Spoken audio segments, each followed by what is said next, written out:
magbabasa ng salita ng pula. Mapalad ang nakikinig at tumutupad. Mapalad ang nahahapis at sila ay aaliwin. Mapalad ang nagugutom at sila ay bubusugin. Ang magtiis hanggang sa wakas, sila lamang ang maliligtas. Ang magtiis hanggang sa wakas, sila lamang ang siyang maliligtas. Lalaganap ang kasamaan at sila'y magkakanuluhan. Lilitaw ang mga bulaan dito sa sanlibutan. Magkikot ang pintuan patungo sa kaligtasan. Malapad ang pintuan tungo sa kapahamakan. Ang magtiis hanggang sa wakas, sila lamang ang maliligtas. Ang magtiis hanggang sa wakas, sila lamang ang siyang maliligtas.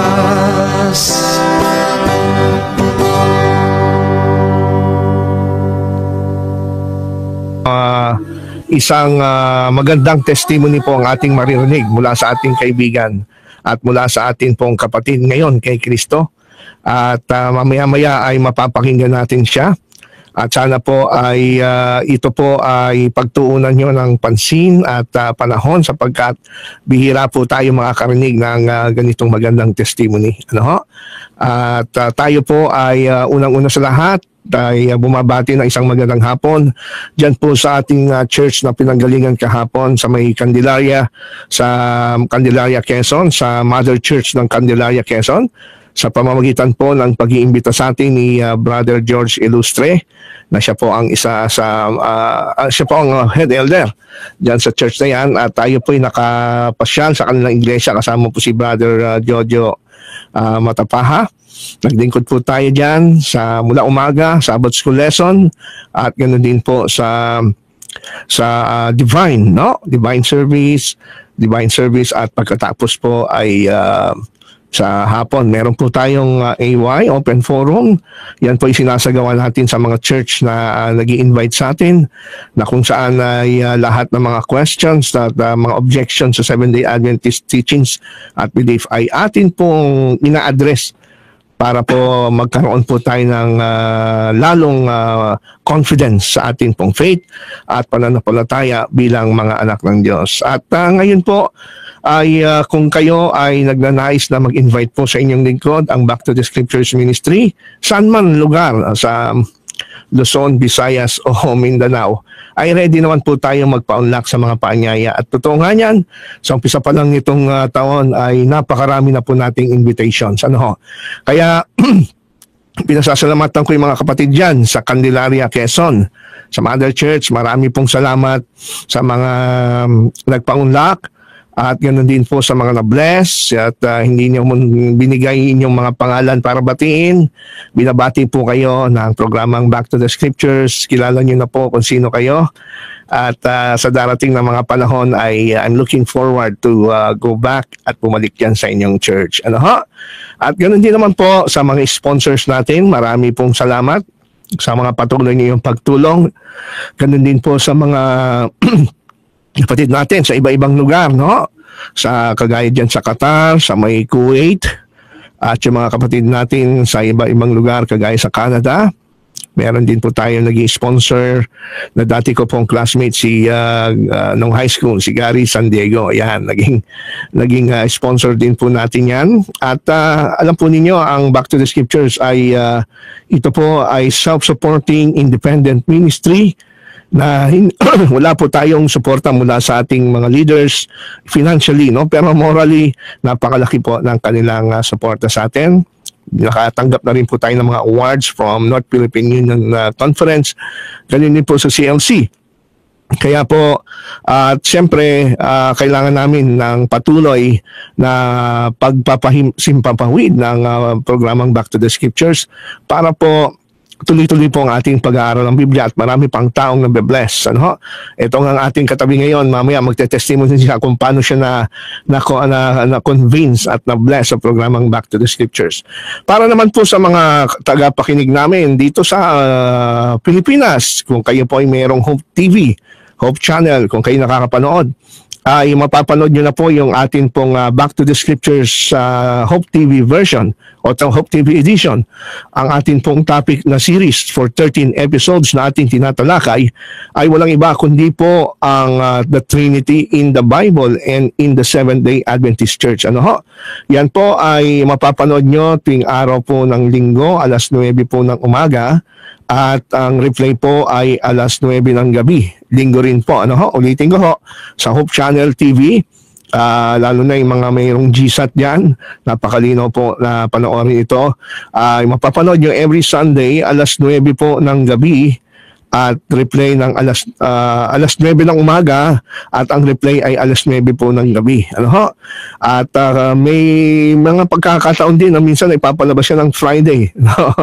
Hindi pa ho natin confirm pero meron po nakapanood sa atin. At binabati ko lahat ng mga viewers natin sa Back to the Scriptures TV. Mapapanood nyo rin po yan gabi-gabi. Ina-upload din natin yung para sa pakapakinabangan ng mga nasa abroad, ay na-upload din po natin yung palabas natin na 13 episodes sa Hope TV. Diyan po sa ating Facebook, no? Sa Facebook page. Diyan po ay nagaganap tuwing alas 8 po ng gabi. Ano ho? Alas 8 ng gabi as per request po ng mga kaibigan natin na nasa abroad.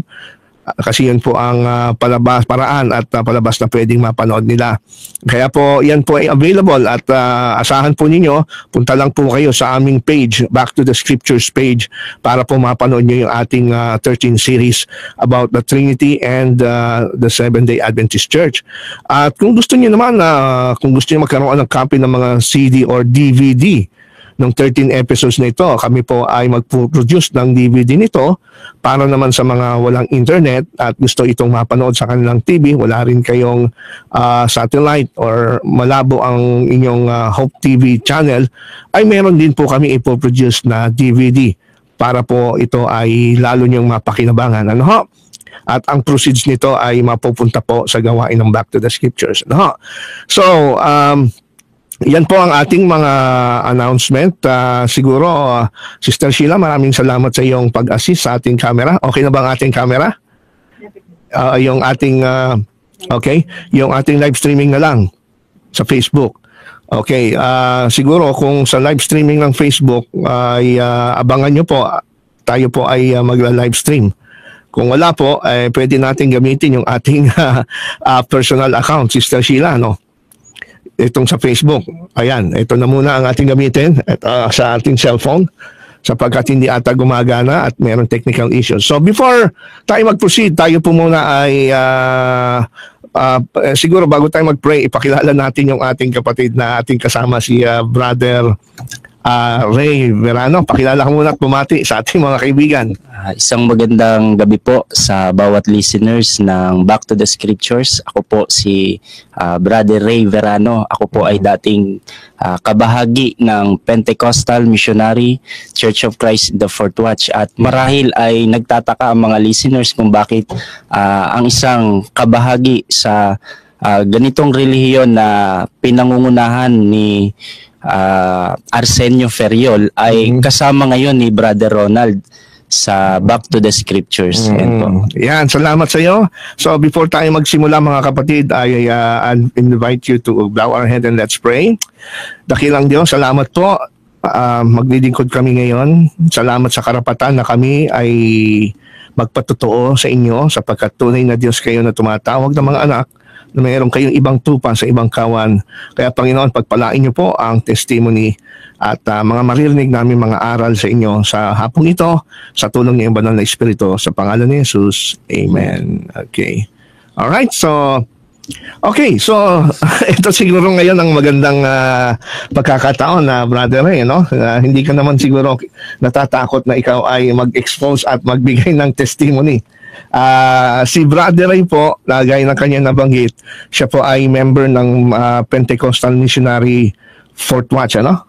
Pentecostal, tama ba? Pentecostal Missionary Church of Christ in the Fourth Watch. Ayun, in the Fourth Watch. Oo. So, alamin natin, bakit ang isang si kagaya po ng ating kapatid ngayong gabi ay, kung tutusin, ilang years ka na bang member sa Pentecostal Missionary Fourth Watch? Ako po ay 4 na taon na pong kabahagi sa pananampalatayang ito. Matagal na rin, ano? So, yung sa 4 na taon na yon, ano ba yung mga naging activities mo, naging position mo, at naging ministry mo nung ikaw ay nandyan sa Fourth Watch pa?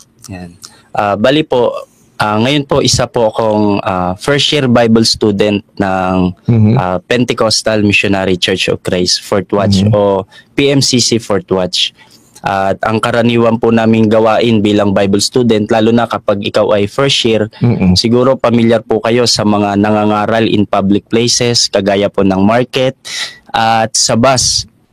Diyan po ay karaniwan nyo po kami makikita araw-araw. Kami po ay nangangaral at tumatanggap din ng mga offering o nagbibigay ng mga envelope matapos naming mangaral. Oo, kilalang kilala dyan ang inyong samahan, ano? Sa mga bus, makikita mo sila ay talagang mga kabataan kagaya mo.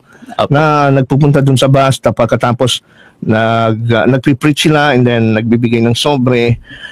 Natatandaan ko sa mga sinasakyan ko, ilang beses din ako naka-encounter niyan, kahit sa mga Bisaya, sa mga probinsya. At alam nyo, hindi naman dahil sa ako ay Adventist. Imbis na makita ko yung mas nakikita ko yung humahanga ako minsan doon sa mga Fourth Watch na mga kabataan na imbis na makikita natin sila nasa kalayuan, sila talaga nagde-dedicate sila ng time, mga kaibigan, para ipangaral ang salita ng Diyos na may lakas ng loob, ano? At pagkatapos, ang hirap kaya nung ikaw ay magbibigay ng sobre na para bang nakakarinig tayo ng mga negative. Anong nararamdaman mo nung pagka nakakarinig ka ng mga negative? Meron kasi ako narinig, ang sabi para daw kayo mga professional na pulubi ba? Narinig mo na ba siguro yon? Opo, madalas kaming mausig sa aming pangangaral. Hindi dahil sa aming ipinapangaral o dahil sa kami ay mangangaral, kundi dahil kasi sa aming pagpapa-offering. Madalas kaming nasasabihan na kami ay pulubi. Kasi nga ay sa aming pangangaral ay hindi nawawala ang pagpapa-offering. Actually, dyan sa pananampalatayang yan, ay kung pag-uusapan ay public places na araw-araw ay wala silang pangangaral na walang pa-offering. Pero meron pong pagpapa-offering na walang pangangaral, which is wala naman sa Bible yon. So pagka nagangaral may offering, pero may offering kung minsan pwede, walang pangangaral. Opo, yan ang ginagawa sa mga bahay-bahay. Baka isa po kayo sa mga bahay na nakatok ng pananampalatayang yan. Ganyan po ang karaniwan po naming ginagawa. Iba pa yung ministry na yun na kumakatok sa bahay. Ang tawag po sa amin yan ay S1. Pagka meron solicit, kasi dalawa kasi, yung isa naman ay S2, serenade. Yan, nagbabahay-bahay kami at nagpapakilalang sa simbahan. Minsan nga hindi namin ipinapakilala ang aming pangalan, ibang pangalan ang ipinapakilala. Pero ako, ipinapakilala ko yung pangalan ng pananampalataya namin kasi syempre ako ay isang Bible student, kaya proud ako na ako ay kabahagi sa pananampalatayang yon. Okay, liwanagin natin muna. Ano ba pag sinabing Bible student? Ano ibig sabihin mo na ikaw ay Bible student diyan sa first year Bible student diyan sa Fourth Watch? Bali, ako po ngayon ay pag first year Bible student po, karaniwan po sa mga Bible student ay living in. Ibig sabihin ay nasa Bible School ng Pentecostal. So Diyan ibig po sa sabihin, Marikina. pag sinabing Bible student, estudyante kang pagpapastor. Opo. Kami po Ayun. ay nag-aaral para in the future ay maging pastor sa pananampalatayang yan. So, stay in ka doon sa Opo, inyong stay in. seminary. Opo. Okay, so yan ay ito na yung latter part ng iyong life, ano? So siguro tanungin naman natin, ano ba yung, nung ikaw syempre nandiyan ka 4 years ka sa Fort Watch, paniwala mo yan ang totoo, Opo. di ba? So ano yung nagmo-motivate sa iyo para magkaroon ng lakas ng loob na mangaral ka sa palengke, kahit sa palengke kasi dinadaanan lang kayo eh. Opo. Hindi naman kayo pinapakinggan, di ba? Parang ang hirap na sumisigaw ka sa hangin, nangangaral ka sa palengke, sa bus. So ano ba yung tingin mo ang nagmo-motivate sa iyo na para hindi ka mahiya? Para naman kahit papaano ay makapulot kami ng magandang aral diyan sa inyong nakita diyan. Opo. Bali, kami po ay hindi nahihiya kasi po oriented po kami dyan eh. Laging sinasabi sa amin ng pastor namin na yung offering na yan na aming nalilikom, yung donation na yan, ay sa gawain ng Panginoon na pupunta. Kaya dahil sa ang kaisipan namin ay yan ay sa gawain ng Panginoon, ay masigasig kami kahit na ang tao ay nagagalit sa amin, sinasabing wala ba daw kaming trabaho para sustentuhan na lang ang pangangailangan ng church, ang gawain. Pero kami ay hindi namin yun pinapansin dahil nga ang itinatatak sa aming isipan, yan ay napupunta sa gawain ng Panginoon. Ang isa pa sa nagpapatibay ng aming pananampalataya dyan dahil sa paniniwala na kami lamang ang tunay na iglesia sa panahong ito. Sapagkat ang paniniwala ng Pentecostal, ng Fort Watch ay ang tunay na pananampalataya sa ating panahon, ang tunay na iglesia ay apostol ang nangunguna. At dahil meron sila diyang kinikilalang buhay na apostol, kaya ang paniniwala namin, kami lamang ang tunay na sa Diyos. Kaya ang gawain dyan, ang kasama ang pagpapa-offering, yan ay gawain sa Diyos. Parang kumbaga, yun yung nagmamotivate sa iyo. Ba't ko ikahihiya? Ako'y may apostol at nasa tunay na iglesia, no? So, ba't ka nga naman mahihiya?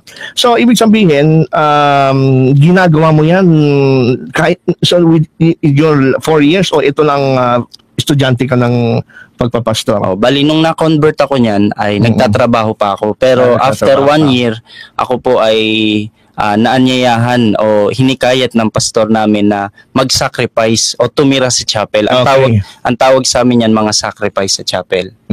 So, sabi kasi, nabanggit mo kanina na kaya ka nag-offering, malakas ang loob mo dahil alam mo naman na ito ay sa gawain ng Panginoon, di ba? So, maitanong ko lang kasi ito yung gusto ko na itanong sa mga Fort Watch, nahihiya lang ako baka magalit. At least pwede kang tanongin ngayon, mga kaibigan. Gusto ko malaman, total sa gawain yon, doon ba sa mga natatanggap yung offering, hindi kayo pwedeng kumuha doon para man lang may pagkain kayo, pamasahe? Actually, pwede po namin gawin yon. Pwede kami bumawas doon ng pangmerienda namin.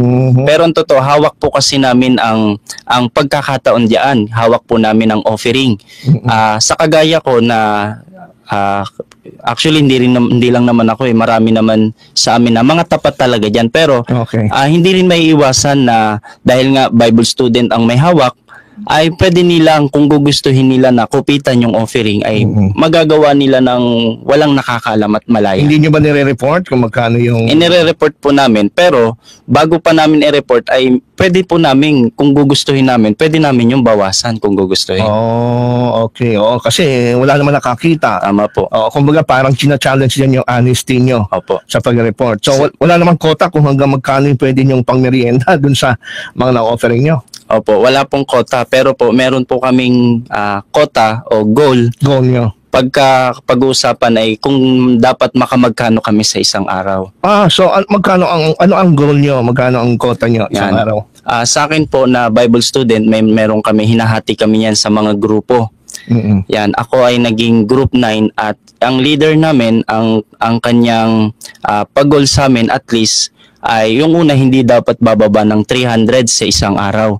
Pero sa isang tao yon. Sa isang tao. Pero una, mga ilang linggo lang po yan, nung mga nagtagal na, ay hindi na dapat bumababa ng 500. kada araw. Tumataas din yung kanilang ano, no? Opo, depende po sa pangangailangan at gawain ng lokal. Kung ano yung pangangailangan at lokal. So, ibig sabihin, ikaw naman, nag-goal mo naman yung 500. Biyaya naman po ng Panginoon at dahil nga tayo ay masigasig at yun nga, paniniwala natin, ito ang totoo at ito ang pinagtalagahan natin, ginagawa natin ang ating makakaya.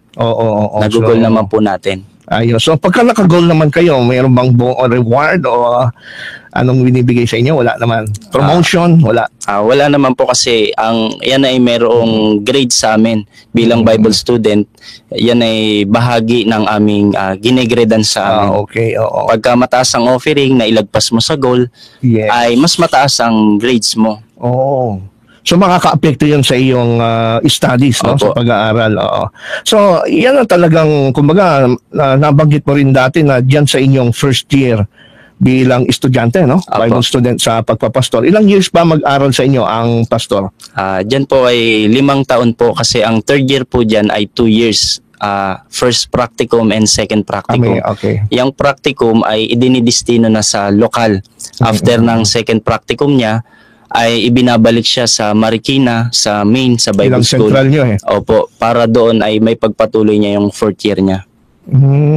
Okay, so talagang ako'y naniniwala na gusto mo rin sanang maabot yung maging third year ka at fourth year, ano? Ngayon, itong first year ninyo, itong first year na sabi mo nasa first year ka, ano yung pinaka emphasis ng inyong pag-aaral ngayong first year? Ano pala? Ano ang emphasis ng inyong pag-aaral ngayong first year? Ano ang pinag-aaralan nyo?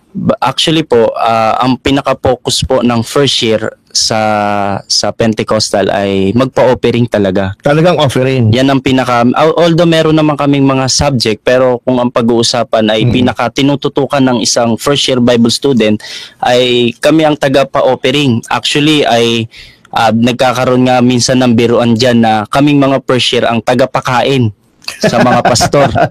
Dahil nakasalalay sa inyo yung magiging income. So, ibig sabihin, most of your activities during your first year level ay more on nakafocus talaga kayo sa offering. Yung mga nakikita natin sa bus, sa mga palengke, yan at nagkakaroling mostly mga ganyan din yan, mga first year Bible students din ba yan? Pagka malapit po sa Marikina, opo, karaniwan po. Pero sa bawat lokal, meron din po silang mga sacrifice na ginagawa rin po yan. Ulitin mo nga ulit, ano ibig sabihin ng sacrifice pagka sinabing sacrifice? Ibig sabihin ng sacrifice ay nakatira po sa chapel, sa iglesia po, sa lokal po mismo, doon po sila nakatira at ang karaniwang gawain po nila dyan ay mangaral sa palengke at sa bus. So, tinawag na sacrifice dahil iiwanan niyo yung family niyo. Magsasakripisyo po siya sa church siya titira at gagawin niya yung gawain ng Panginoon para makapagpatuloy din yung gawain ng iglesia. Paano yung pagkain nyo? Paano yung damit nyo? Yung mga pangangailangan nyo? Bali, sagot po ito ng church. Church po ang sumasagot. Then, ang gawain po namin ay actually, parang kami rin sumasagot kasi kami rin po ang nagpapa-offering Oo nga, sa inyo. Diba? Ano bumabalik, ano? Opo. Kumukuha kayo ng offering para yun ang gagamitin pampakain sa inyo. So parang kami rin po. Kaya pala tama yung sabi nyo na parang ang paniwala dyan ay dahil sa inyo. Kaya nagiging biruan dyan. Kasi foundational, first year, talagang minamaster nyo na kung paano kayo makalikom ng salapi. Ano? So, ibig sabihin, itong ating kapatid, hindi siya basta-basta member ng Pentecostal Missionary Fourth Watch. Siya mismo sa kanyang sarili ay kumbinsido siya na totoo at nabanggit nga niya na naniniwala siya na ito yung totoong iglesia kasi nga po meron silang apostol. Mamaya pag-uusapan natin yan. Ano? So, ngayon, binigyan lang natin ng background yung ating mga listeners kung ano ka ngayon, ano yung status mo sa Fourth Watch na talagang hindi ka rin basta-basta. So, pag-aralan natin yung balik tayo sa mas nakaraan pa. Bago ka ba naging Pentecostal Missionary Fourth Watch, ano ba yung iyong religion dati? Ayan. Bali, actually ako po ay isang binyagan po sa Katoliko dahil ang aking mga parents ay mga Katolik. Then nung ako ay medyo magkaroon na ng isip, mga teenager na, ang kinamulatan ko ng relihiyon ay JIL, Jesus is Lord Church. Jesus is Lord. Yan, pinangungunahan po ni Brother Eddie Villanueva. Yan po ang kasalukuyang religion ng aking magulang. Doon pala sila na-convert from Catholic. Ako rin po ay, syempre, yan na rin po ang aking kinamulatan. At nung ako ay mag-high school, school ay na-invite ako ng aking classmate na Iglesia ni Cristo sa kanilang pamamahayag. Then nung umatin ako ng pamamahayag nila ay napansin ko doon na ang ministro pag nangangaral ay tanong-sagot lang yung way ng pangangaral, nagtatanong at ang sagot ay kinukuha sa Bible. Kaya ang akala ko biblical talaga. Ay biblical talaga kasi nakikita namin na binabasa ng ministro sa Biblia. Kaya yun yung dahilan kung bakit natawag yung pansin ko sa pananampalatayang yon. Kaya nung nakapakinig ako diyan ay sinimulan ko rin ang pag-aaral ng doktrina sa pananampalatayang yan, at ang mga nakaakit sa akin sa pananampalatayang yan, kaya nagpasya rin ako na umanib sa Iglesia ni Cristo. Ako po ay naging Iglesia ni Cristo ng halos mahigit 4 na taon. Matagal din. Opo, pero ako po ay dumaan sa doktrina kasi kami pong mga JIL ay palabasa kami ng Bible. Ang magulang ko ang nagmulat sa akin patungkol sa paglilingkod sa Diyos, sa pagkakilala kay Kristo.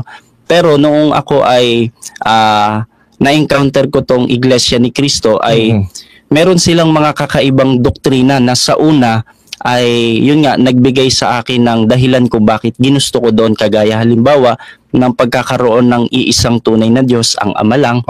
Si Kristo ay tao sa likas na kalagayan. Ang Iglesia ni Cristo ang ililigtas sa araw ng paghuhukom. At si Ginoong Felix Manalo ang huling sugo. Kaya kapag hindi ka sumama sa organisasyong sinimulan niya, ay hindi ka pwedeng maligtas. Kaya 4 na taon mahigit na pinanghawakan ko ang pananampalatayang yon. Nag-akala rin ako na yan na ang totoo. Subalit noong tumatagal na, nung maglilimang taon na ako, ay nakapagtrabaho ako dito sa may bandang Anonas, Quezon City. Yeah, Project 2. Project 2. Diyan po sa Project 4 ay meron po diyang lokal. At diyan ay isa ako sa napili na mag-aaral na rin sana ng pagkaministro. Ang tawag nila diyan ay magbebem. Isa ako sa napili kasi kami ay in-interview, then tiningnan ng aming kakayahan kung kami ba ay pwedeng maging ministro balang araw. Kaya nung pagkakataon na yon ay 4 na taon, pero habang tumatagal ako ay ako kasi ay kolektor ng pasugo nila yung official organ ng Iglesia ni Cristo. Kolektor, saan mo kinokolekta naman ito? Sa mga kapatid din, binibigyan nila ako ng mga pasugo. Then, siguro ang pasugo na naipon ko dyan ay halos lagpas kalahati ng katawan natin. Ba't mo ginagawa yun? Ba't mo kinokolekta? Kasi po ako ay parang deboto dyan . Talagang paniwala ka. Dahil siguro po alam naman niya ng mga kaanib dyan na hindi karaniwan na ang miyembro dyan nagbabasa ng Biblia. Although wala namang official na sinasabing bawal magbasa ng Bible, pero kapag ka ikaw ay nagdala ng Bible dyan at nagbasa, para kang nerd. Bakit parang nerd ang magdala ng kasi Bible? Hindi karaniwan na ginagawa yan ng mga miyembro dyan. Actually, may mga, baka may strange. Makikilala kayo dyan na Iglesia ni Cristo. Pag tinanong mo yan sa Bible, alam ang talata. Pero pag binigyan mo ng Bible, hindi niya yung kayang hanapin. Okay, memorize. Ayun. Roma 16:16. Yun, nahanap niya sa Old Testament. Hanapin niya. Umpisa niya sa Genesis. Kaya pagbalik mo, baka hindi niya pa nahanap yun. Yun ang napansin mo doon sa Iglesia. Kaya ang ginawa ko, nagiging kolektor ako ng pasugo. Kaso, sa aking pagbabasa ng pasugo, para madagdagan din ang aking kaalaman, ay napansin ko diyan na habang tumatagal ay nagkakaroon ng pagbabago sa doktrina. Ganun ba? Opo, kasi nung napunta ako sa Anonas, Quezon City, ay naging kalihim ako diyan. Sa parang opisina yung trabaho mo diyan sa likod ka. Doon nakita ko yung mga lumang pasugo ng Iglesia ni Cristo na nakatambak na lang. Kaya pinagkukuha ko dahil syempre gusto kong mas madagdagan ng aking kaalaman. Pero habang binabasa ko yun, napansin ko yung mga hawak kong pasugo na bago, nung ikinumpara ko siya, nagkakaroon siya ng pagbabago. Contradiction. Opo, parang gano'n na nga po. Ang isang halimbawa niyan, merong pasugo na sinasabi na ang binhi daw ni Abraham ay ang bansang Israel sapagkat yun ay lahi ni Abraham. Oo. Pero sa isang issue naman ng pasugo, sinasabi doon na ang binhi ni Abraham ay walang iba kundi si Kristo. Doon nagkakaroon ng pagbabago. Meron pang isang issue ng pasugo na hawak ko pa yan na ang sabi, hindi namin kailanman tinitindigan na ang ekspresyon na Far East ay malayong silangan na ang tinutukoy nito ay Pilipinas. Ganon? Opo, meron din ako niyan. Pero sa isang pasugo naman, ang sabi doon ay alin ang malayong silangan? Sagot, ang Pilipinas. Ibig sabihin, merong kontrahan sa pasugo. Doon ako nag-umpisang magduda. Ikaw mismo nakadiskubre. Opo, na Hindi merong dahil kontrahan sa doon. na-influensyan ka ng mga napanood mo. Opo. Basta ikaw talaga mismo. Opo, meron kasi kung yung ibang religion nakakakita ng kontrahan diyan, ako po mismo na miyembro. Dahil ako po ang merong pasugo eh. Ako ang merong issue niya ng pasugo na ako po ay nakatitiyak na meron talagang mga pagbabago sa doktrina na yan. Ayun. So, nung makita mo yung mga contradictions, ano ngayon yung naging plano mo sa buhay mo bilang member ng iglesia? Okay. Bali, ang isa pa niyan, noong napansin ko na may kontrahan, unti-unti nang nabuksan din ang aking kaisipan na bumalik ulit sa pagbabasa ng Bible. At nung nagbasa na naman ako ulit ng Bible, ay napansin ko yung mga hindi tamang aral. Halimbawa, si Kristo ay taong-tao sa kanila, pero sinasamba. Oo nga naman. Sa Bible, parang hindi tama na ang isang nilalang ay sambahin. At ang katwiran kasi dyan sa pananampalataya niyan, Brother Ronald, ay kaya sinasamba si Kristo dahil ipinag-utos ng Ama. Pero ang Ama ba na dapat sambahin, mag-uutos sa isang hindi naman talaga dapat sambahin? Saka sasalungatin ba niya yung sarili niya? Sasalungatin niya ang sarili niya.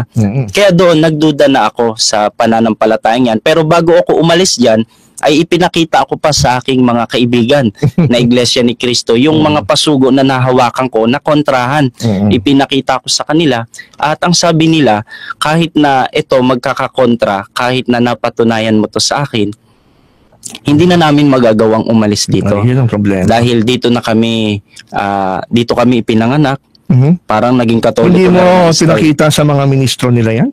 Hindi po na actually nagkaroon po ako ng kinompronta ko rin po yan. Ito yung pinakahuli na doon na ako nagpasyang umalis.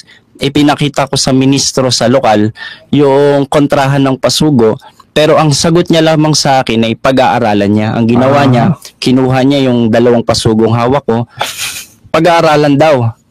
Pero ewan ko kung hanggang ngayon pinag-aaralan pa eh. Hindi na Kasi sinole. Hindi na ho sinole, hindi na ho nakabalik sa akin. Bakit tinapon na yun? Yon, kaya diyan ako nagpasya na buksan mulit ang aking puso sa ibang relihiyon. Diyan ako muling Okay, so talagang wala na. Kumaga parang nag-decide ka na, hindi ito ang Opo. totoong iglesia. Ayun na. So paano ngayon nakarating sa iyo yung, paano ka naman naging Fourth Watch Pentecostal Missionary Fourth Ayan. Watch? Actually ako po kasi may paniniwala ako na ang totoo, ang sa Diyos ay hindi matatalo yan. Oo. Kaya ako mahilig ako manood ng debate. Nakapanood ako ng debate ng Pentecostal at noong nalaman ko na ito medyo magaling to sa debate. Kaya sinubukan kong pag-aralan din yung doktrina nila. Ako po yung mismong umaten sa kanilang pananampalataya. Then winelcome naman ako doon ng mga kapatid. At after noon nakipag-aralan ako at madali akong nakumbinse sa kanilang aral kasi halos same din siya sa Iglesia ni Cristo. May paniniwala sila na meron lamang isang sugo at sa kanila naman ay apostol. Iglesia ni Cristo rin ang kiniklaim nila eh. Parang ganun din po yun. Tapos kinikilala nila na sila lamang ang tunay na iglesia sa ating panahon. Although hindi naman nila tuwirang sinasabi na ang mga protestante ay hindi sa Diyos. Pero kung ibabase mo sa kanilang doktrina, ay lilitaw na hindi talaga rin nila kinikilala na ang mga protestante ay sa Diyos sapagkat ang doktrina nila, kapag ang isang iglesia walang buhay na apostol, ay hindi yan tunay na sa Diyos. Kaya logic lang po yan. Hindi nila kinikilala talaga na ang protestante ay tunay na sa Diyos. So ibig sabihin, naka-convince sa'yo sa Fourth Watch. Opo. Nakapanood ka ng debate na live. Sa YouTube po. Sa YouTube mo Opo. napanood. Napanood ko Tapos po yan. kumonta ka na sa kanila. Opo. And then na-convert ka ngayon Opo, sa kanila. nagtuloy-tuloy po ako At, sa pananampalataya naging mas niya. madali sa yung tanggapin kasi may similarity sa mga Opo. iglesia ni Cristo, no? May isa din sila sugo, tunay na iglesia. So, nung ikaw ay naging Pentecostal missionary, Fourth Watch, masasabi mo ba na nung time na yon ay mas tamang-tama ito kumpara dun sa iglesia ni Cristo? At masasabi mo ba na mas, kumbaga parang mas marami kang natutunan dito tungkol sa pananampalataya kumpara doon sa dati mo sa Iglesia ni Cristo? Opo, mas lumawak ang aking kaalaman sa pananampalataya niyan dahil diyan ay nagbabasa na ng Bible. Iyon ang maganda ron. Kaya diyan lumawak ang aking kaalaman at pinag-aralan ko rin ang mga doktrina diyan kagaya halimbawa ng pagkasugo ni Ginoong Arsenio Ferriol. Siya yung apostol. Opo, ang history niya ay sa kanyang ikatlong araw at ikatlong gabi ng pagluhod sa pananalangin. 3 days, 3 nights din. Opo, ay nagkaroon, parang kagaya kay Felix Manalo rin eh. Okay. Nagkaroon siya ng pangitain, lumiwanag yung kanyang buong paligid at narinig niya daw ang tinig ng Panginoong Sukristo na inuutusan siyang mangaral. Then nagpakita na siya ng mga talata sa Bible na katangian na kung titingnan mo naman ay katangian ni Apostol Pablo. Katangian daw na yan ay lumalapat din daw sa kanya kaya ikiniklaim niya na siya ay apostol. So, naniwala ka naman kagad doon. Nakumbinsi ka kagad doon. Nakumbinsi po ako doon kaya nahikayat akong tumira sa chapel. Nag-sacrifice ako ng 1 year. After 1 year, ay pag nakitaan ka kasi Brother Ronald ng pastor na kakayahan para magpastor ay niyaya kanila na pumasok sa Bible school. Bali titira ka pa ulit ng 1 year. Tawag sa'yo doon ay probationary. Ano ba yung nakita nila sa iyo na kakayanan? Kasi parang nung kinuwento mo yung ikaw ay dati sa Iglesia ni Cristo. Opo. Parang gusto ko rin nilang maging ministro. So, pagdating naman dito sa Fourth Watch, ngayong ikaw ay Fourth Watch, ay nakita naman sila. Ano ba yung sinasabi mo na kakayanan na nakita nila sa iyo? Kaya parang gusto nila na mag-aral ka ng pagpapastor. Opo. Sa biyaya po kasi ng Diyos ay ako po ay mahilig sa doktrina. Ako po ay defender din. Ako ay mahilig magtanggol sa pananampalataya namin. Apologetics din pala ang Ayun. Kaya sa pangangaral po namin sa mga public places, madalas kami niya naharap sa mga tanungan. Isa ako sa mga sumasagot diyan, humaharap para ipagtanggol ang pananampalataya niyan. Pinag-aralan kong maigi yung doktrina at para alam ko kung paano siya sasagutin. Kumbaga parang naisasalang ka na rin pala sa mga informal debates, no? Opo. Diyan ay naranasan ko rin na maisali sa isang preaching contest. At ako ay sa aking unang pagsali dahil nga yung mga sumasali naman doon yung mga datihan na eh. Pero sa aking unang pagsali doon ay baguhan ka doon. Opo, nakuha ko yung 3rd place sa preaching contest noong camp. Kaya nung nakitaan tayo ng pastor na may kakayahang mangaral, may kakayahang magtanggol ng doktrina, marunong humarap sa mga public places, marunong din magpa-offering, ay nag-decide ang aking pastor na ipasok ako sa Bible school. Ayun. So para sa iyo isang karangalan, ano? Opo. Kasi yun naman talaga ang passion mo, di ba? Opo. Na gusto mo maging pastor. Opo. So sa iyong paglilingkod ngayon, siguro marami sa ating mga kaibigan na magtatanong, ikaw pala debater sa Fourth Watch at naniniwala ka na yan ang totoo, kaya nga ikaw ay nag-aaral ng pagpapastor. Puntahan naman natin ngayon itong point na ito. Paano ka naman nagkaroon at paano mo na-discover naman ang Seventh-day Adventist? Yan. Mahilig kasi ako ng manood ng debate. Bali, yung debate po ni Brother, yung kinikilala nilang bishop, si Bishop Art Ferriol, ay dina-download ko yung mga debate niya. At ang isa sa mga debate na pinanood ko diyan ay yung debate ninyo po ni Brother Ronald at ni Bishop Art Ferriol. Isa-isa ko siyang dina-download, part by part po 'yon. Kaya mahaba 'yon. Opo. Kaya nung pinaka-last part na dinownload ko, dun ko nakita yung parang bumaliktad ang pangyayari kasi doon ay sa last part ay nakita ko na yung maliwanag na pagkapanalo ng Seventh-day Adventist. Pero kaya mo dina-download yung mga debate ni Art Ferriol dahil gusto mong matuto ng style niya. Opo. gusto mong pag-aralan yung style niya kasi parang ang galing-galing, ang dami Opo. niya ng debate, no? Opo. Oo. Tapos kaya mo kinumpleto na. Ba't hindi ba pinalabas sa inyo yan noong ikaw ay member pa? Opo. Ba't kailangan mo pang manood sa YouTube? Kasi po putol-putol lang pinapapanood sa amin. Eh. Kaya Kaya yung mga pala. part lang na para bagang panalong-panalo yung Fourth Watch diyan. Pero nung bago mo pa i-download sa YouTube yung debate namin ni Art Ferriol, ay napanood mo na ba dati yan? Sa inyo, pinalabas sa inyong church yan? napanood ko na po yan, pero nga yung last part ay wala. Wala yung last part. Opo. So, nabitin ka? Opo. Kaya nung napanood ko yung last part, ang eksena nun ay doon ko napatunayan talaga na yung apostol nila ay hindi talaga apostol kasi nung time na yon nandoon siya eh. Ang hamon ninyo kung mababasa ninyo na ang natitirang Sabat ay ikapito. Nung nabasa ninyo mapapanood niya sa camera, magkatabi ang silang dalawang magkapatid. Si Arsenio yung pero walang nagawa si Arsenio Ferriol diyan. Oo nga. Wala siyang nagawa.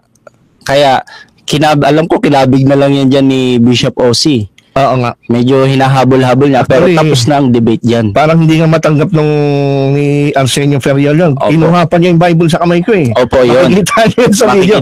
Kinuha niya doon sa kamay ko. Sabi niya, Biblia ng Sabatista yan. Hindi siya mapaniwala.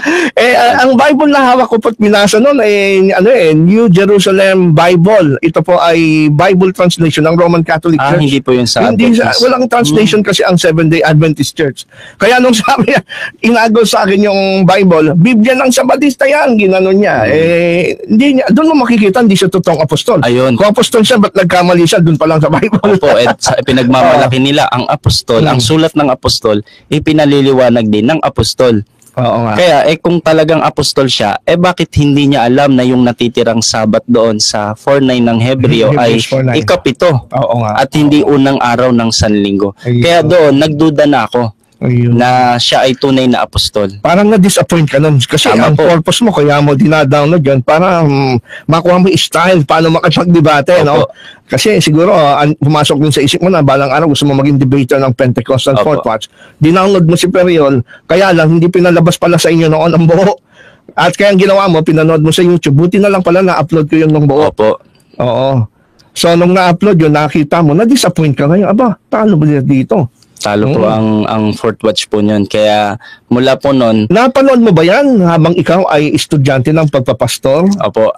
Actually po, pag ang pinakatapos kasi ng pagpapa-offering namin yan at least hanggang 8. Kasi 8 to mga 9:30 ay pag-aaral na namin ng sarili yan. Self-study na ng Bible student. Dahil alas 10 ay lights off na sa mga dorm po namin. Kaya doon ko po siya pinapanood. Nung napanood ko po siya ay timing naman kasi may nakahilera po doon na isa pang picture ninyo nandun kayo Back to the Scriptures po yun. Doon sa mga channel ng YouTube. Opo, yun. Doon ako nagsimula na pag-aralan. Ang sabi ko bakit hindi tinalo yung doktrina ng Sabat patungkol sa ng Sabadista ng Seventh-day Adventist patungkol sa Sabat, bakit hindi nagawang talunin ni Ferriol? Kaya pinag-aralan ko. Kasi doon ako sa totoo paniniwala ko pag nasa totoo ka matibay yung doktrina. Dahil nababasa sa Bible. Tama, biblical siya. Kaya simulan kong pag-aralan yung doktrina ng Seventh-day Adventist. Pagkatapos po nun, parang great disappointment din sa akin yun yung pangyayari na yun. Kaya ang ginagawa ko sa time ng Bible self-study namin sa dorm, yun kasi nga yung mga Bible students self-study nila, pero ang sine-self-study ko na nun ay yung Back to the Scriptures. Dina-download ko yung mga videos. Opo. Tapos pinag-aralan ko yung doktrina ng Seventh-day Adventist. Siyempre pangunahin din yung kaligtasan. Kasi kahit anong galing ng doktrina, kung hindi sigurado sa Biblia yung kaligtasan, ay hindi ko rin masasabi na totoong pananampalataya yon. Pero nung aking pinag-aralan, napatunayan ko na sa tulong ng Back to the Scriptures na ang kaligtasan ay sa biyaya ng Diyos sa pamamagitan ng pananampalataya sa Panginoong Kristo. Kaya ang sabi ko, ang Adventist, kung ang pag-uusapan ay kaligtasan, ay nakakapasa sa pamantayan ng Biblia. And then pinag-aralan ko rin dyan yung 10 utos kasi pinagtatakaan ko yan, bakit ang 7-day Adventist sa dami-dami ng religion, naisip nga namin yan ng mga Bible student, mga bulag ba tong mga 7-day Adventist? Kasi ang paniniwala namin, ang 10 utos yan ay para lamang sa Israel. Kaya nagtataka kami, napakatagal na ng relihiyong ito, bakit hanggang ngayon naninindigan sila na ang 10 utos ay para pa rin sa panahong Kristiyano.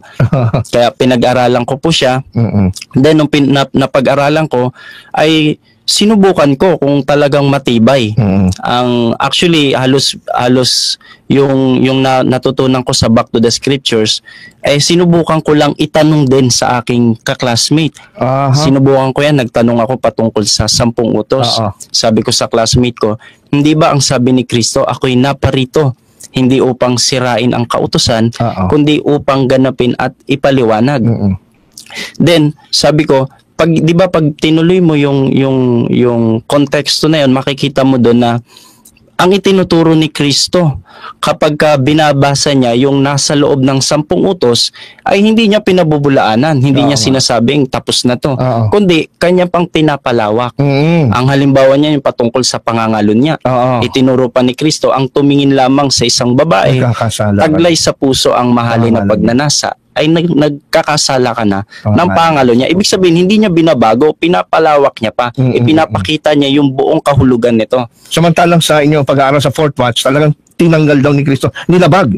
Nilabag ni Kristo. Yun ang aral dan sa inyo. Pero pag si Kristo naman, bumabasa naman ng labas sa 10 utos, ay doon siya nagkakaroon ng pagbabago. Kaya napansin ko na meron siyang, sa 10 utos, meron siyang kakaibang treatment sa 10 utos. Yun ang itinanong ko sa classmate ko. Sabi ko, kung si Kristo naparito upang hindi upang sirain ang kautusan kundi upang ipaliwanag, bakit hindi natin sinusunod yung isang utos na kanyang ipinaliwanag? Halimbawa niyan, ang sabi ni Kristo, matuwid na gumawa ng mabuti sa araw ng Sabat. Kung talagang naparito si Kristo upang ganapin at ipaliwanag at ipinaliwanag niya yung patungkol sa Sabat, bakit hindi natin to ginawa? Bakit hindi natin to sinusunod? Kaya, ang sabi naman ng classmate ko, pinako na nga sa kursi, pinako. Okay. Yan ang paniniwala dyan. Pero sabi ko, di ba sabi naman ni Kristo ay hanggang sa mga wala ang langit at lupa. Ang isang kudlit o tuldok sa kautusan ay hindi mawawala. Kaya doon ako nagduda, at sa kalagayan yan ay actually na-office po ako dyan. Napatawag ka? Opo, napatawag ako. Sino nagpatawag sa iyo sa office? Sa office. Bali nung ako ay napatawag dyan ay nasermonan ako dyan, nasabon ako ng banggitin ko na rin ba? Sige. Ni Bishop Art Ferriol. Yan. Bali ang sabi kasi sa amin na kami ang future na magpapastor.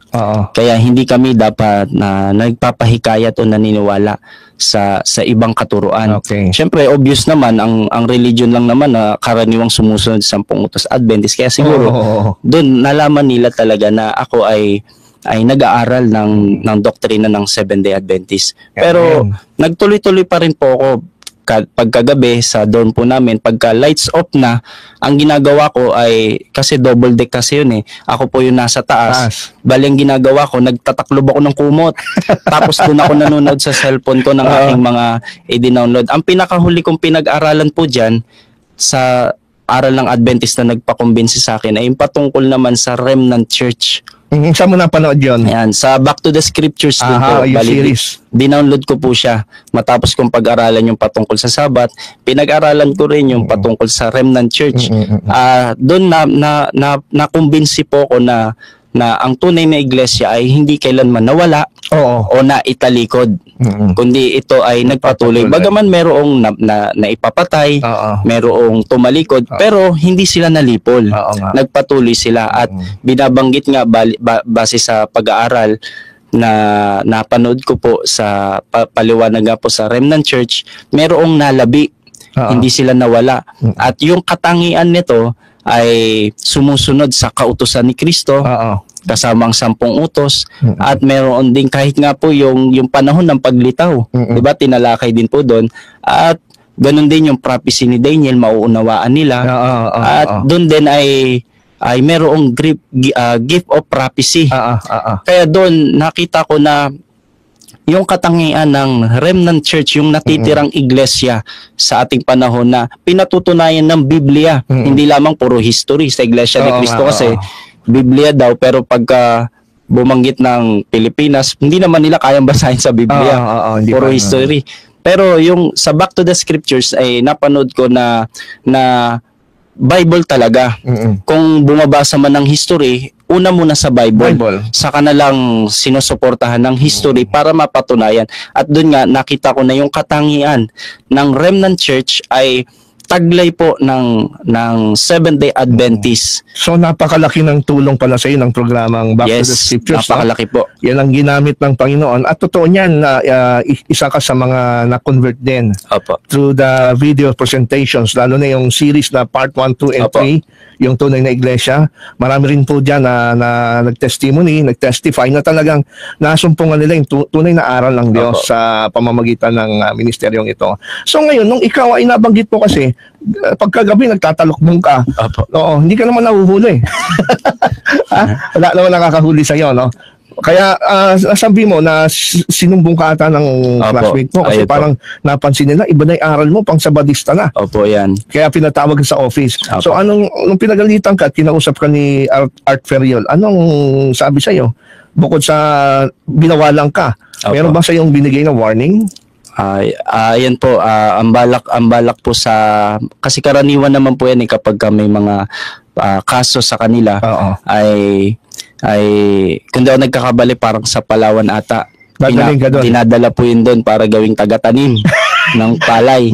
From pastor to magsasaka. Pambira, magpapastor ako pero mukhang yan ang pag-aaralan ko. Kaya pandidisiplinahin ka. Kaya December 15 yun, kung di ako nagkakamali, ay nag-message na po ako sa inyo noon. Bali, napanood ko kasi yung testimony ni nung dating ministro, Brother Eddie. Yun, na nag-iglesia ni Cristo. Kaya doon, naglakas loob na ako na mag-message po sa inyo. Ayun. Na biyaya naman ng Diyos ay hindi naman ako binaliwala ni Brother Ronald. Tinulungan tayo, nangako siya na gagawa siya ng paraan para maalis ako sa pananampalatayang iyon. Kaya biyaya ng Diyos noong December, siguro December 17 ata kung daw nagkakamali, ay nagkita kami. Parang pumunta pa ata muna ako dito noon, no? Sumadya po ako dito noon. First time tayo nakita noon. Ayun, first time po. December 25, ayan. Tapos nung December 27 ay sinundo na ako nila Brother Ronald. Biyaya nga, bless na bless ako dahil hindi lang si Brother Ronald yung nakita doon, kahit si Brother Richard Thompson. Si Brother Johnson. Sino po? Brother Johnson. Ayun, si Brother Johnson Amekan. Yan, si Brother Johnson ay si Brother Richard Thompson ay idol ko rin yan sa debate. Kasi yan sa mga nakalaban ng Iglesia ni Cristo. Yan yung nakita ko na si yung debater ng Iglesia ni Cristo. Si Ventilasyon. Si Ventilasyon, iniwas-iwasan niya yung tungkol sa kay Tomas. Litaw na litaw doon na tagilid talaga. Tagilid si ano doon. Kaya nakita ko na si Brother Thompson ay isang magaling na at debater. Nabanggit pa rin na si Brother Eddie ay kumbaga parang sa pamamagitan ng testimony niya parang naglakas ang loob mo. Hindi mo rin na-realize, Brother Ray, na maraming nanonood tayo ngayon. Ito yung mapapanood. Marami rin siguro na magiging gagamitin ng Panginoon ang testimony mo ngayon para sila ay maglakas din ng loob, no? Ako'y naniniwala na marami na mga tagapakinig tayo ngayon na hindi pa natin kasama sa pananampalatayang Seventh-day Adventist ang makakasumpong din ang katotohanan na kagaya mo. Ngayon, nabanggit mo na ikaw ay disiplina. Pero meron ka rin nabanggit one time na nababalitaan mo nung ako ay, kasi mga kaibigan, ang inyong lingkod last year ay naanyayahan na pumunta sa Qatar. Sa Qatar United. Sa Qatar, sa Middle East. Kasi nga meron doon na isang pastor ng kasama nyo, Fort Watch, na sharing lang naman sana ang magiging pangyayari ng ating mga layman na Adventist dun sa Qatar. Kaya lang, yung pastor nyo, kasi ang turo sa inyo, talagang tinuturuan kayo ng debate, no? Opo. Hindi marunong mag-sharing. Ang ginawa na debate style. Kaya inipit-ipit yung ating mga kapatid. So, na-challenge yung mga kapatid, nag-ambagan sila at in-invite ako ron para harapin sa debate yung pastor. Kaya lang, yung pagdating ko ron, wala, hindi na nagpakita, hindi na ang balita, kaya ako pupunta ron, ang balita kasi sa akin ay magkakaroon tayo ng parang debate doon sa Qatar at mag-i-import din daw ang Pentecostal Missionary Fourth Watch ng debater nila. Opo. So, ine-expect ko na kung hindi si Art Periol ang makakaharap ko ron ay si Bishop Ozzy. Si Ozzy Quillaw. So, andun po kami, nag-aantay. Hindi na po namin makontak yung pastor. Parang, ewan ko, hindi ko alam kung anong dahilan. Pero, gumastos po ang mga kapatid natin doon para ma-visahan tayo na mapamasahihan. Mahal kaya yun. Sa madaling salita, nagpunta po kayo doon? Andun po kami. Nagpunta po kami. At bukod doon, meron po sana kaming sharing with Muslim kay Ibrahim Romas, pero hindi rin natuloy. So, ito ngayon ang focus natin. Nabalitaan nyo ba yun sa inyo, dyan sa Pentecostal Fourth Watch, yung nangyari na yun? Opo. Ba't di natuloy? Nabalitaan po, ang nagkwento pa po niyan ay yung kinikilala nilang Apostol Arsenio Ferriol. Pero ang kwento sa amin, yan nga po ay dyan sa magkakaroon dapat daw ng debate sa pagitan ulit ng Seventh-day Adventist at saka Pentecostal Missionary Church of Christ in the Fourth Watch. Pero iba naman yung version nung sa amin, nung kinuwento sa amin. Ano naman yung kwento iba sa na ang kwento sa amin. Ang kwento naman kasi sa amin, yung isa daw pastor ng Adventist ay nung nakipag-ayos daw patungkol sa debate nga, sa nasabing debate, at nung ipinadala na yung debater ng Seventh-day Adventist na ihaharap, ang sabi daw ng pastor na yon na ihaharap daw ay sabi, labanan na natin yan. Yun ang pagkakakwento ni Arsenio. Pero yung pastor ng lokal daw sa Qatar ay sinasabi na wag nating harapin na yan, wag na. Pero makulit daw sabi, nandito tayo, labanan na natin. Pero nung sinabi ng pastor daw sa lokal na sabi, bahala ka, si Ozzy Quillaw ang makakalaban mo. Ang naging sagot daw ng ihaharap sana daw na debater ng SDA, ang sabi niya, ay ganun ba? Sige, wag na lang. So parang lumalabas, natakot yung mga Adventist. Parang natakot, hindi lang yun. Parang pinalitaw pa nila na yung debater na ihaharap ng Adventist ay natakot nung nalaman na si Bishop Ozzy Quillaw yung ihaharap. Kaya yun po yung version naman na ikinwento sa amin. Kumbaga yung version nila parang lumalabas sila yung bida. Pero ang totoo niyan mga kapatid, ako nga po masaya na nakapunta ron sa Qatar dahil matutuloy yung debate ng Fourth Watch na matagal nang nire-request ito ng mga kapatid na Adventist na magkaharap kami. Apa. At si Ozzy Quillaw na sa isang maginoong debate. At ako, gustong-gusto ko rin niya, kaya nga ako pumunta ron Diyan ba sa inyo, ano ba ganun din ba ang pananaw nila? Meron ba silang wish or dream match, kumbaga? Yan ang inaabangan po diyan na kung maghaharap mulit ang Seventh-day Adventist Church at ang Pentecostal ay ang hinahantay nila na magharap ay si Bishop Ozzy at saka si Brother Ronald Obitos. Yan ang pinaka inaabangan na pati sa inyo sa Fourth Watch. Opo, yan ang inaabangan kung kailan maghaharap. Pareho sa Fourth Watch at sa Adventist. So, kaya lang yun nga, yung version sa kanila, mga kaibigan, lumalabas na umatras daw. Opo. Ako doon, ako nga po doon nag-aantay. Kung aatras lang at alam kong si Quillaw ang pupunta ron, hindi na ako pupunta ng Qatar. Pero pumunta na po ako doon, kaya lang wala ako nakita kahit kuko ni Quillaw, hindi ko nakita ron. Kahit anino niya, hindi ko nakita Nawala na nga yung pastor na contact natin. Sa madaling salita pala, baliktad. Baliktad po lang. Siya pala ang hindi lumaban. Sila ang wala. Yung gustong lumaban, andun na po ako nag-aantay. Kaya lang, nung nalaman namin wala na, hindi mangyayari, great disappointment po. Pero ang ginawa namin, yun na lang, ano na lang kami, nagpatuloy ng Bible study. So, ang totoo niyan talaga ay andun tayo, ready po tayo. At kaya lang, sila ang hindi na nagpakita yung mga Fourth Watch. So, ngayon mo lang din siguro nalaman yun. Opo. Ngayon ko nga lang po din nalaman nung sinabi niyo po sa akin na yun pala ang tunay na pangyayari patungkol po doon. Oo. Kaya yan po, no, sana ay hindi naman tayo nagsasabi na ano sila, naduwag, natakot. Baka meron ding ibang dahilan. So kung yan ang wish ng Pentecostal Fourth Watch members si Kilyao at ganun din ako ay magkaharap sa isang mga ganyan debate, maganda naman, matuloy. Para lang sa ganun ay mag-grant yung mga wish nila. Wala namang masama doon. Abangan din po namin yan. No, abangan talaga ng marami yan. At hindi naman tayo naghahamon. Kumbaga parang this is just ay parang wish lang natin. Ano. So ngayon, dahil ngayon naririto ka na, Opo. kamusta naman ang iyong relasyon sa mga Seventh-day Adventists, sa mga kapatid? Kasi ngayon ikaw ay, hindi na natin sabihin kung saan sinong kumukupkup sa iyo ngayon. Opo. Kasi baka sundan ka ng mga Fourth Watch doon eh. Andyan ka ngayon sa ating poder, kumbaga, ng mga Opo. Seventh-day Adventists.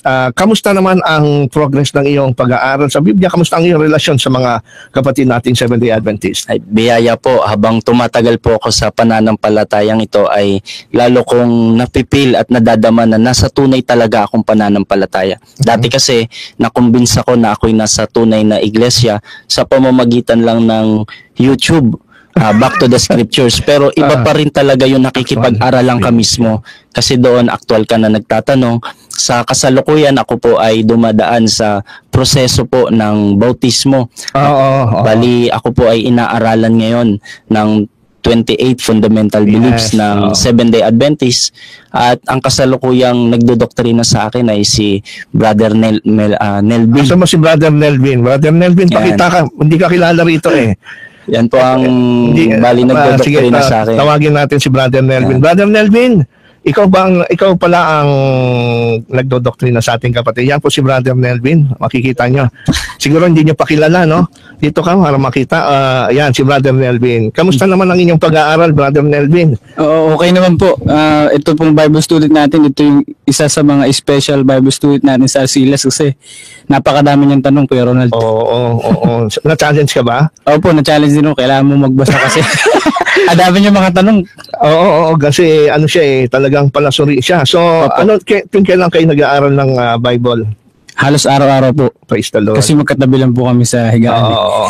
So, kamusta naman? May potential ba siya na pagka siya ay nabautismohan na ay maging pastor din? Opo, may potential po siya kasi madali po siyang makaintindi ng talata at saka ng doktrina. Madali niya nakakabisado yung mga Bible text at saka punto. Amen. Konting paliwanag mo lang, naiintindihan niya agad. Tapos, masipag siya magbasa, Kuya Ronald. Ayun. Pagtapos namin mag-Bible study at bago kayo mag-Bible study, nakita ko talagang nagbabasa siya. May lalabas akong libro, gusto niya, sinusuri niya na agad kung anong title ng mga libro binabasa ko. Napaka-bookish niya, no? Opo. So, ibig sabihin, talagang nag-decide na siya si Brother Ray na magpa-baptize. Opo. Nag-decide na siya. Ngayon po, sa January 28, dito po sa fellowship dito sa banggitin mo sa Sige. Krami, ay magkakaroon po ng mass baptism po. January Diyan sa 28. crusade ni Pastor Eli Magtanong. Ayun. So, isasabay na natin siya doon. Opo. Okay. So, talagang yun ang time na siguro at that time ay talagang lutong-luto na siya sa doktrina ng Seventh-day Adventist. Opo. Oo. Pati ikaw naluto ka rin sa doktrina ata. Naluto. Sunog na. Sunog na. Oo, natutong ano. So maraming salamat Brother Nelvin sa iyong tulong. At paminsan-minsan nagte-text din naman siya sa akin. Opo. Nagtatanong Kino-confirm din siya. niya kung tama yung Sagot mo. tinuturo ko. Oo. Nag-harmonize naman yung sagot natin. Kasi baka, siyempre, mas mapanuri itong kaibigan natin. Hindi siya basta-basta naniniwala sinisigurado na rin niya.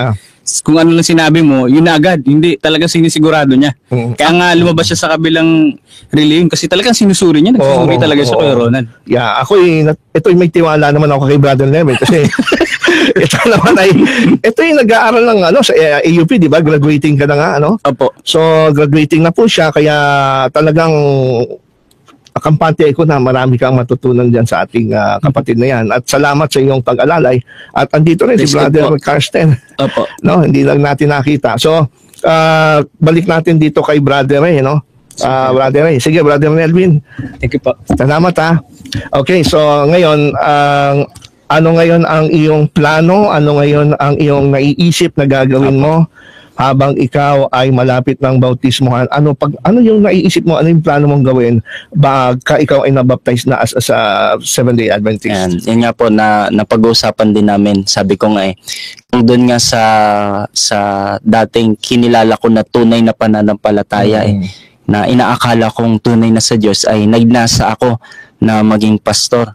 Sabi ko, mas lalo siguro dapat ganun din dito sa Seventh-day Adventist. Yamang ito po ay talagang ayon sa Bible ay ito yung remnant church. Yes. Ito yung natitira na inilagay, sabi nga sa paliwanag din sa Back to the Scriptures, hindi itinayo itong Seventh-day Adventist para mag-angkin na sila lang ang totoo, sila lang ang maliligtas, kundi itinayo ng Diyos itong remnant church upang dito dalhin magsama-sama ang mga tupa ni Kristo. Biyaya ng Diyos at bago nga matapos ang taong ito ay isa ako sa kinahabagan ng Diyos na tupang dating naligaw ay makabalik sa tunay na pananampalataya. Bagong taon, bagong relihiyon. Opo, kaya kung loloobin ng Panginoon ay matapos akong bautismuhan at pwede na ay makapag-aral din tayo ng theology sa pananampalatayang ito at tayo rin ay maging kabilang sa mga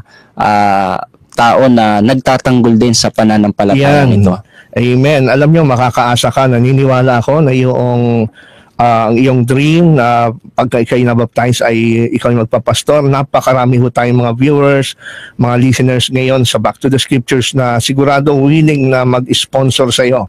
No, mga kapatid, kung kayo po ay na-touch po sa napakagandang testimony ng ating kapatid ni Brother Ray, siya po ay willing at gustong mag-aral ng pagpapastor. Pero siyempre, para mag-aral ka, walang libre.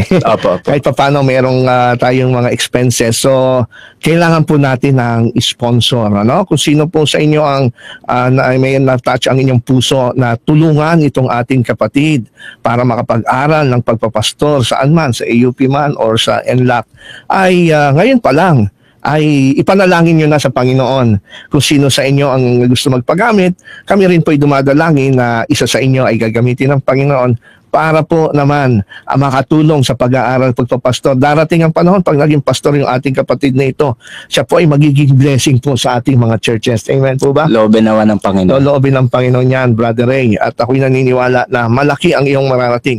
At meron nga po akong panukala na pagka ikaw ay nabaptize na, kabisa at naging Adventist ka na talaga, ay isasama kita dito sa ating mga segment dito sa Back to the Scriptures.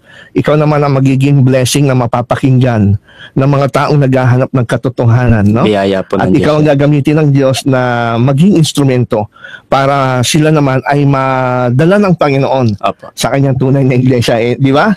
Amen. Oo. So, bilang panghuli, Brother Ray, meron ka bang gustong sabihin or appeal sa ating mga viewers, lalong-lalo na doon sa mga dati mong kasamahan sa Pentecostal Missionary Fort Watch na maaaring nanonood ngayon? Bali po, siguro masasabi ko dyan sa mga classmate ko rin at yung iba pang mga Bible student na alam ko naman na sa pananampalatayang yan ay nararamdaman nyo rin yung kakaibang galawan dyan, kagaya ng malabis na pagpapa-offering. Ang mga tao ay halos galit na. Kung tayo naman, nag-aaral naman tayo ng Biblia, kahit sa history, pinag-aaralan natin at hindi nyo mababasa sa history na ang Kristiyano inusig dahil sa pera. Kaya dyan siguro, dyan magpasimula na pag-aralan nyo muli. Hinikayat ko kayo na panoorin nyo rin yung last part yung napanood ko. Kayo po yung humatol. Kung yung kinikilala nyong apostol dyan ay may nagawa ba noong tinalo sa debate yung kanyang kapatid na si Art Ferriol. At sa mga dati ko namang kasamahan na Iglesia ni Cristo ay siguro masasabi ko na pag-aralan nyo rin muna ulit yung doktrina dyan. Hindi ko mo bumubuklat ng Bible, ay totoo na. Kundi mas lawakan nyo pa yung pag-aaral kasi makikita nyo naman dyan, siguro po kung kayo po ay nakatira malapit sa kapilya ng Iglesia ni Cristo, ay mapapansin nyo ang hindi gawain Kristiyano dyan. Halimbawa na lang, bago ang pagsamba nila, makikita nyo na umuusok yung labas ng kapilya nila kasi ang mga miyembro dyan hindi pinagbabawalang manigarilyo. Isipin nyo na lang po ito, ang tunay na relihiyon ba ay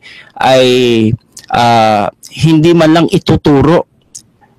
Isipin mo, alam ang kaligtasan daw, pero yung pag-iingat sa katawan, yung paninigarilyo lang, hindi alam na bawal sa Bible. Oo nga. Yan, dyan lang magdududa na po kayo dyan.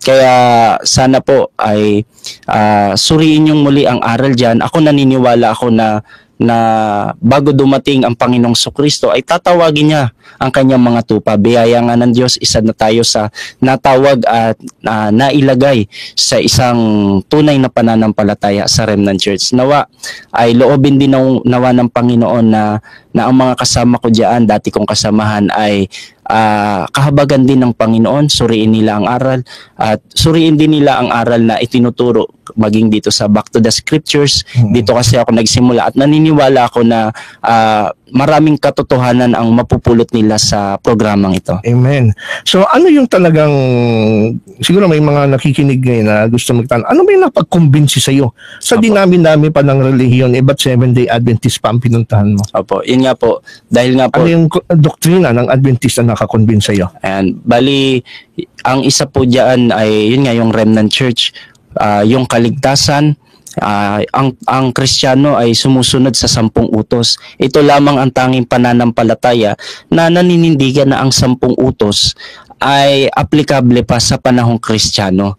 Yan, at naniniwala rin ako na base sa aking, hindi kasi masasabi ng ibang relihiyon na yan ay binayaran lamang. Oh, baka sabihin nila, inofera na naman kita. Ako parang may sinabi sila noon kay Brother Eddie Sugita na, nako, binayaran lang, ang laki daw ng binayad ko kay Brother Eddie para mag-transfer from iglesia to dito. Sabi ko, paano ko mababayaran niya sarili ko ng bill, di ko mabayaran. Bayaran ko kaya ministro. Kaya yun po, bali hindi nila ako pwedeng maakusahan na ganun dahil ako ay dumaan talaga sa pagsusuri. At kung siguro sabihin ng iba na ako ay hindi talaga fourth watch. Baka kasi sabihin nila, ay parang baka mamaya nagkukunwari lang yan, hindi talaga. May dala ho ako dito. Ito ayan, po ay ID ko po ito. Yan, kahit hindi na to makita sa picture yung ID, makita lang yung lace. Yan, alam na agad na Bible student ako kasi kilala nila yan Yan, ito po ang katunayan na isa ho akong Bible student ng Pentecostal Missionary Church of Christ. Bali, bakit ako nandito? Bakit ako naniniwala na ano yung nagpaakit sa akin sa pananampalatayang ito? Una, ito kasi ay mayroong totoong kaligtasan na itinuturo na base sa Bible. At naniniwala ako na base sa pananampalatayang ito ay ang 10 utos ay sinusunod. At ito yung Remnant Church, yung natitirang nalabi at siyang tunay na iglesia sa ating panahon. Okay, kumbaga parang bilang appeal ay sa iyong mga kasamahan, parang sinasabi mo nga na yung iyong pagpili dito ay hindi ka tinutukan ng baril, hindi ka inalok ng pera o kung ano naman, kundi ito'y sarili mo, kusa mo. Dahil ikaw mismo ay nag-aral ng Bible, ikaw mismo nagbasa ng Bible. Tama po at nakinig ka. At napakinggan mo, tinignan mo sa Bible. At yun naman talaga yung tamang paraan, mga kapatid, mga kaibigan, para matanggap nyo kung ano yung totoong aral ng Panginoon. Kasi kung makikinig lang tayo sa mga ministro, mga ngaral natin, hindi mo man lang tinitignan sa Bible kung tama ang sinasabi, ay maaring madaya tayo. Kaya nga po, hindi nakapagtataka. Marami ang mga hindi, kumbaga, marami pa rin diyan na mga membro sa ibang mga pananampalataya na pagka nakapakinig talaga ng tunay na aral at naging bukas ang inyong isipan at ang inyong puso at hindi kayo natatakot na i-challenge ang inyong faith, mga kapatid at mga kaibigan, read your own Bible. Tingnan nyo kung nasa Bible ba. Lalo na yung Sabat, di ba? Yan. Napakaliwanag po, no? Hindi naman kung tutusin mahirap humanap ng tunay na pananampalataya. Tsaka napag-usapan yung ibang doktrina. Yung Sabat muna, yung pagsunod sa Ten Commandments. Sinasabi rin ng iba na they believe in the Ten Commandments. Pero ang totoo niyan, sinasabi naman karamihan, wala na yung Ten Commandments. Pero ang talagang ayaw lang nila, Brother Ray, dyan, yung ika-4 na utos. Yan. No? Yun lang naman po yan. Kahit nung ako'y Iglesia ni Cristo, sinasabi nila na ang 10 utos ay pinako na sa krus, pinalipas na, ang sinusunod na ibagong kautusan. Pero kung titingnan mo sa kabuuan, kahit sa fourth watch, tinuturo pa rin naman talaga dyan yung siyam. Pero yung Sabat, pero para siguro nilahat na. Ayun na nga po. Siyempre, hindi naman sila papatay, hindi sila magnakaw, Opo. hindi sila magsisinungaling. So, ang talagang ayaw lang na talaga yung ika-4 na utos. At Opo. nabanggit mo nga na karamihan ng mga nagsasabi na hindi na dapat sundin ang Ten Commandments kasi ipinako na sa krus. Alam niyo mga kapatid, mga kaibigan, kung talagang inalis na ni Kristo ang 10 utos, hindi na niya kailangan magpapako sa krus. Ayun. Tama po. Alam mo, Brother Ray, kung bakit? Bakit po? Kasi kaya naman siya napako sa krus kasi sa paglabag natin sa kautusan. Tama po. Ang kabayaran ng kasalanan, kamatayan. Kaya siya namatay. Ngayon, kung madali lang naman palang alisin na yung utos at palitan, hindi na niya kailangan mamatay.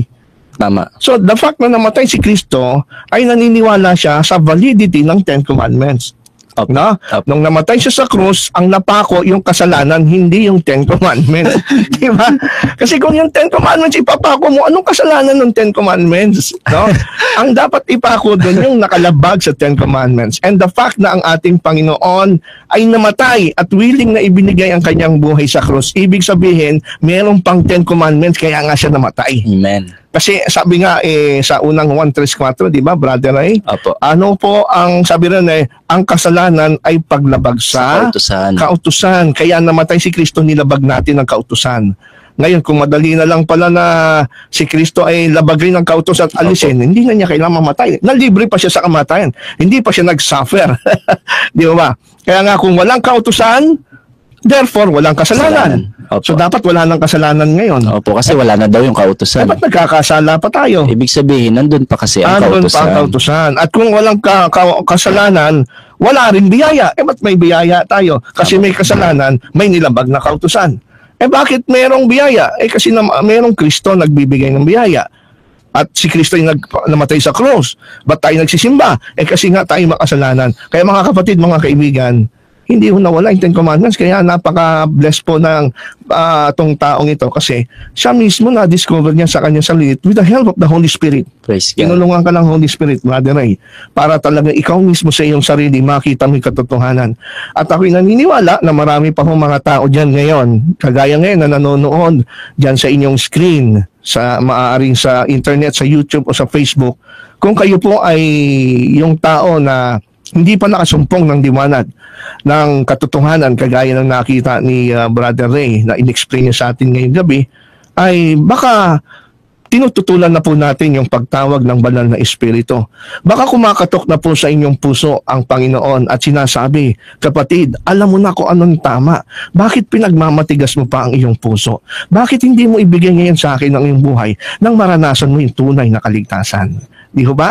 Kaya yan po ang hangad ng Back to the Scriptures, Brother Ray. Opo. At nabanggit mo nga na marami kang mga libro, mga referensya. Opo. Kaya mga kaibigan, sa mga susunod na series natin, kaya nga itong year 2017, ang Back to the Scriptures ay marami pong mga bagong mga magagandang paksa para sa inyo. Hindi lang sa radyo, ganun din po sa TV, sa Hope Channel, no? Tapusin lang po ninyo yung 13 series at pagkatapos may mga susunod kami series. Pero sa radyo po, tuloy-tuloy po tayo. At darating ang time, Brother Ray, na i-discuss natin isa-isa yung doktrina ng Fourth Watch. Opo, opo. Kasi na-expose na natin yung INC, na-expose na natin yung ADD, na-expose na natin yung mga dispensationalist. Yung sa Fourth Watch, hindi masyado, no? Opo. Kasi bigyan din natin pansin to, pag-aralan natin yung kanilang sukatan, paano naging apostol ito si Arsenio Ferriol. Gagamitin ka ng Panginoon dyan, Brother Ray, sa Back to the Scriptures. Kaya yung makakapanood na magiging episodes natin ay tiyak na mabibless din, no? Pag-aaralan din natin yung kanilang tinatawag na pagtuturo tungkol dun sa yung kanilang paniwala tungkol sa, kasi sila Pentecostal, ibig sabihin meron silang speaking in tongues, Opo, meron yan. silang mga healing. Ano masasabi mo ron? Parang lokohan eh. Bakit naman?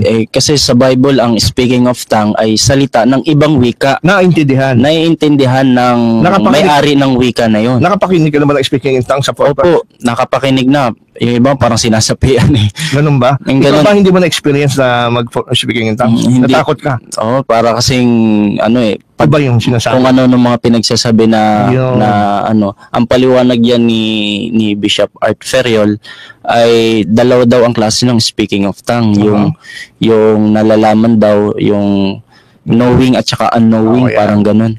Yan, alamin natin yan. Yung mga doktrina nila, nakakaiba. Mabuti at may mga referensya itong ating kapatid. Kaya subaybayan niyo po palagi ang Back to the Scriptures. No? Tayo po ay malapit ng magwakas, mga kapatid. At salamat po sa inyong pagsumayin, Brother Ray. Maraming salamat sa iyo. Salamat po. At sa susunod na pagbabalik mo rito, siguradong ang baptized ka na, no? Itong darating. At magtutuloy-tuloy tayo sa pag-discuss. So siguro, bago tayo magtapos, tayo po muna ay manalangin. Iikot natin ang ating mga ulo. Panginoong Diyos, maraming salamat po sa programang ito, ang Back to the Scriptures. Amen. Hindi po sa amin to, hindi po kami ang may-ari nito, kayo po ang may-ari nito. Siya nga po. Ginamit niyo lang po kami na inyong mga abang lingkod para po maging instrumento para dalhin ang ibang tupang naliligaw para sa inyong bayan. Amen. Panginoon, salamat po at meron kami isa dito na kapatid, si Brother Ray Verano, Lord. na dati kabilang sa pananampalataya na alam po namin na hindi pa kumpleto sa katotohanan. Kaya Siya nga po. tinawag niyo siya dito sa tunay na iglesia, Amen. ang Seventh-day Adventist Church. Lord, pagpalain niyo po siya sa kanya pong spirituality, palaguin niyo ang kanyang kaalaman at karunungan, lalo na po ang kanya pong relasyon sa inyo. Amen. At lalo niya kayo makilala habang tumatagal at magamit siya dagdating ang panahon bilang pastor ng iglesyang ito. Salamat ng marami sa mga nakinig. Pagpalain niyo po sila, yung mga tao na hindi namin kasamahan pa sa pananampalataya. Amen. Patuloy niyong katukin ang kanilang puso para magdesisyon at ibigay ang buhay sa inyo. Ito ay aming dalangin sa pangalan ni Jesus. Amen. Ang Back to the Scriptures po ay muli nagpapaalam sa gabing ito. Sa susunod po na linggo ay subaybayan niyo po ang atin pong programa. Tayo po ay mayroong special topic. Ito po ay pinamagatan natin King James Version on Deism. Ang King James Version, Bible lamang ba ang tamang translation? Hindi na ba tayo pwedeng gumamit ng mga bagong version ng Bible ngayon? Marami kasing kumakalat ng mga turong yan. Kaya next time, next week, same day, 5:30 hanggang 7, ang Back to the Scriptures po ay maglilingkod sa inyo. Pagpalain tayong Panginoon at magandang gabi sa inyong lahat.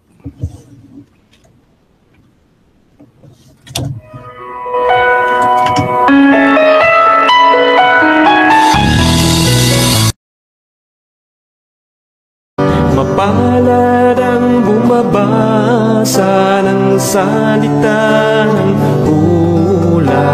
Mapalad ang nakikinig at tumutupad.